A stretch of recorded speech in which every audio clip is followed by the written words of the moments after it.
I'm going to tell you how I process what happened on Saturday afternoon at Ford Field. And then you can decide either A, yeah, Doug, that's how I process it, or maybe that'll help you process it, A, or B, maybe say I'm a fool for looking at it this way. 14 offensive regulars did not play. 9 defensive regulars did not play. Trying to look at that game, which was ugly, and draw any long-term conclusion from it in terms of what it means for the Lions season, if I were to do that, I would feel like I am being foolish. There is individual performance is fine. That's one thing. But it's clear that the Lions have approached the preseason in such a way that trying to extrapolate that performance in Ford Field with the uniforms on, playing another team with officials and everything, trying to extrapolate anything out of that into what it means for the regular season, I personally think is foolish. So I'm not going to try to do that. Now, will I judge individual performances and whether or not guys, how it impacts their future? I think we can talk about that. But the Lions are doing it differently. For Dan Campbell and for Brad Holmes and his staff, given where this team and this organization is right now, the Lions are using the preseason games for depth on the roster for those guys, for that to sort itself out. The get you prepared part are the joint practices. The Lions put the ones on the field against the Giants ones twice, fully padded, and once fully padded against the Jacksonville Jaguars. The second time against the Jags was just in shells, helmets and shoulder pads and shorts. They use those to get ready for the season. That's where your starters play. That's where the ones play. That's where those guys get ready for the season. The rest, what we see in the games, those are battles for roster spots. Now, there's a couple of players that are doing more than battling for roster spots, but for the most part, it's virtually impossible to judge the players that might be counted on given who they're playing with. Yeah, Teddy Bridgewater and Nate Sudfeld struggled against an offensive line that will not once this year be used. That combination won't be used in a game. And we can sit here and we can say the backup offensive line looks terrible. But if you're only playing Matt Nelson with 4 regulars, or you're only playing Cody Sorsdahl with 4 regulars, I bet they do a lot better when they're all out there together. Right? I mean, I'm that's why I'm not panicked over the way the offensive line played.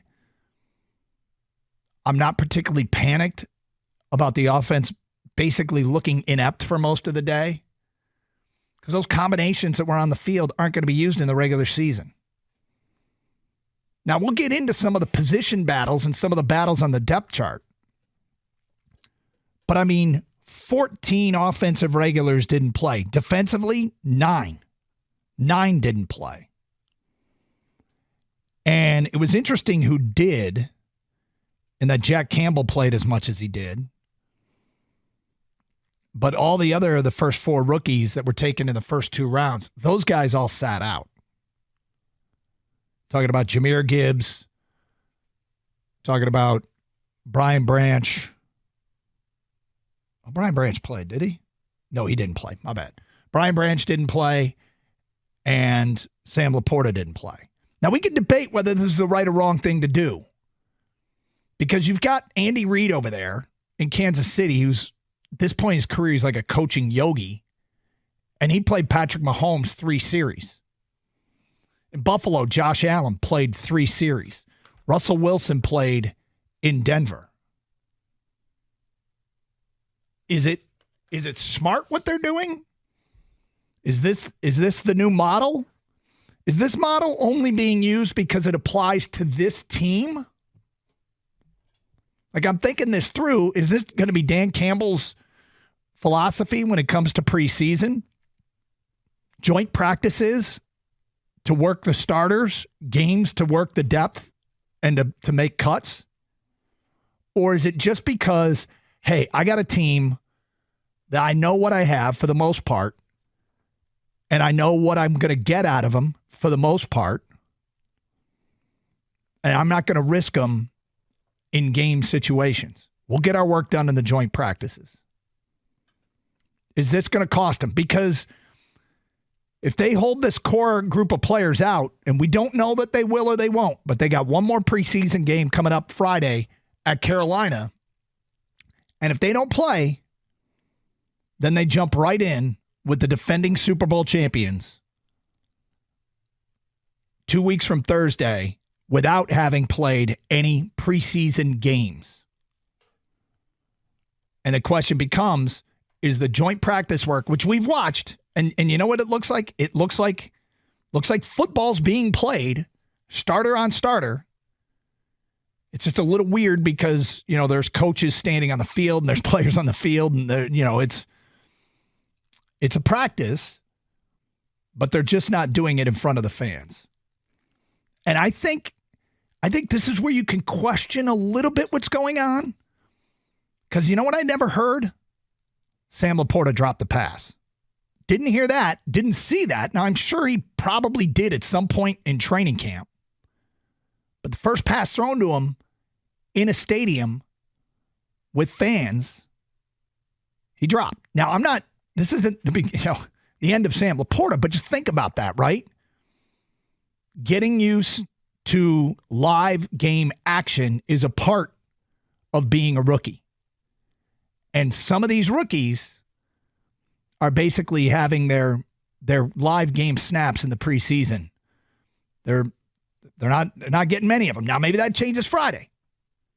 But we're talking about the preseason is there to prepare for the regular season, to get yourself ready to be at peak performance level when we go live. And when this thing goes live 2 weeks from Thursday with the expectations they have, the question is, will they be ready?